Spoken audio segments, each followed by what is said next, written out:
Hello students, this is Sagarika Mahanti. Welcome to microeconomics classes. In previous lesson, we have discussed about the concept of microeconomics and macroeconomics. And now we are discuss about a new topic that is the natures of economics. According to the nature of economics, economics is classified into three major groups. That is your economic as a science, economic as an arts, and economic as a science as well as an arts. And economic as a science is also subdivided into two groups, that is positive science or normative science. There is a greater controversy among the economists whether the nature of economics, whether it is a science or as an arts, or if it is science then it is a positive science or not. Let's discuss as the economic as a science. Before we start discussing whether economic is a science or not, it becomes necessary to have a clear idea about science. Science is a systematic study of knowledge and facts which develops the relationship between cause and effect. Science is not collection of fact but must be systematically collected, classified and analyzed all the facts. The characteristics of science are systematic body of knowledge, cause and effect relationship, universally accepted, based on experiments, make future predictions, scale up measurement. Let's discuss in brief the characteristics of science.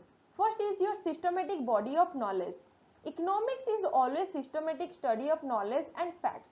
All the theories and facts related with both micro and macroeconomics are systematically collected, classified and analyzed.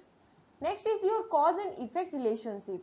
Economics deals with the correlationship between cause and effect. For example, supply is a positive function of price. That is, change in price is cause but change in supply is effect. What is the meaning of the positive function? Positive function means if the price increases, then the supply also increases, and at the same time if the price decreases, then supply also decreases. This is called positive function. That means your price and supply is going to a same directions. And here if the changes in the price, then what happened in supply? So it change in price affects the supply. So here change in price is your cause and change in supply is your effect. The next is universally accepted. The laws in economics are universally accepted, like law of demand, law of supply, law of diminishing marginal utility, etc. What is law of demand? Law of demand means if your price increases, then your demand decreases, and if the price decreases, then your demand increases. This is your law of demand. And what is law of supply? Law of supply means if your price increase, then supply also increases, and if your price decrease, then supply your decreases. What is law of diminishing marginal utility? Law of diminishing marginal utility means the consumption of one additional unit if increases, then what is the utility derived from such unit is decreases. So this is based on your law of diminishing marginal utility. It is this your science is based on experiment. Theories and laws of economics are based on experiments. Like mixed economy is an experimental outcomes between capitalist and socialist economy. So capitalist economic means the economics which is undertaken by the private sectors, and the socialist economic means economics is undertaken by the government sector, and the mixed economy is a combination between the capitalist and socialist economy. And our India is one of the example of the mixed economy. Next is your scale of management. Scale of management means you can measure to the scale. A variety of scales are available where we research in doing such research about your science or doing any activities. So economics has a scale of measurement, and according to the Professor Marshall, money is used as a economic rods in economic. However, according to Professor A.K. Sen, human development index is used to measure the economic development of the country. So there are the variety of scales are available to measure the economics problems or economics issue. Next is, if economic is a science, then it is positive science or normative science. However, the most important question is whether the economic is your positive science or normative science. Positive science deals with all the real things or activities. It gives the solution, what is, what was, what will be. It deals with all the practical things. For example, poverty, unemployment, the biggest problem in India.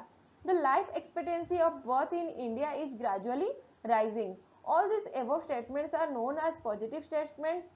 These statements are all concerned with real facts and information.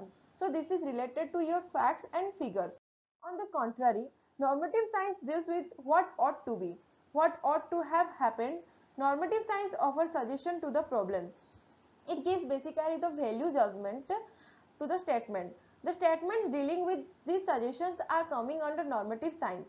These statements give the idea about both good and bad effects of any particular problem or policy. For example, illiteracy is a curse for Indian economy. The backwardness of Indian economy is due to population explosion. So these are related to your what is right or what is wrong things. Let's brief idea about the positive science or positive statement.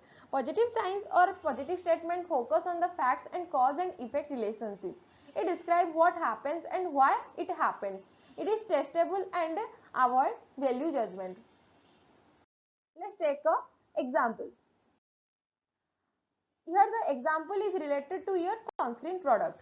More people will wear sunscreen to protect their skin. During the summer, the sun shines brightly.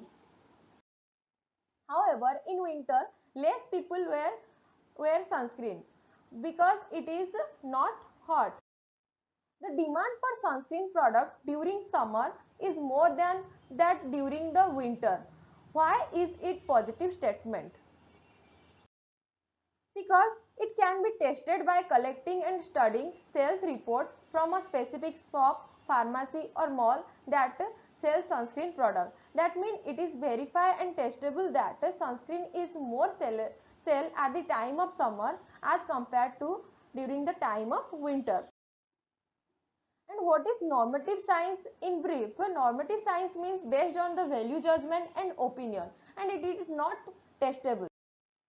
Let's take an example. In here, there is one boy and one girl, and they are thinking about fruits. That is, boy is thinking about the apple and girl is thinking about orange. The guy thinks that apple is most delicious fruit, while the girl argues that orange is most delicious fruit. So in this case, what happened? Neither of them are right or wrong because it depends on people's preference whether they like apple more or orange or vice versa. There is no method to justify one is better than other. So this is based on your value judgment. According to the different person, your judgment will be also indifferent. Let's discuss about the comparison chart of positive science and normative science. So positive science is related to what is, what was and what will be. Where at the same time normative science means what ought to be, what should be happened, what should not be happened. Positive science is deals with what is and how the economic problems are solved. And normative science deals with what ought to be and how the economic problems should be solved. Third is can be verified and actual with the actual data, and it cannot be verified actual data because it is based on the value judgment. And positive science is avoid the value judgment. Positive science can be tested and normative science cannot be tested. For example, workers' wages per hour is 500 rupees only. That means it is an actual fact and it is related to your positive science. And workers' wages should be more than 800 rupees per hour is an example of the normative science because it based on the judgment. There is not focus on any actual figure because here the actual figure is not focused. Here figure is that it is more than, it may be more than 800 rupees, so it is not focused on any actual figure. And positive science is basically given by the Professor Lionel Robin, and normative science is based more focused on your Professor Alfred Marshall. This is your next is your economics as an arts. According to the T.K. Mehta, knowledge is science and action is arts. According to Piaget, Marshall, etc., economic is also considered as an art. In other way, art is a practical application of knowledge for achieving particular goals. Science gives us principle of any discipline, wherever art turns all these principles into reality. Therefore, considering the activities in economy, it is claimed as art economic as an art also because it gives a guidance to the solution of the economic problem. So your conclusion is basically that your science is a knowledge and arts is your application. So there is a combination. Economic is a combination of the science and art. That means it is a combination of knowledge and application. So here the conclusion is also from above discussion, we can conclude that economic is neither a science nor arts only. However, it is a golden combination of both. According to the COSA, science and arts are complementary to each other. Hence, economic is considered as both a science as well as an art. So, this is related to your natures of economic. Hope you guys are getting my point. Thank you for watching me.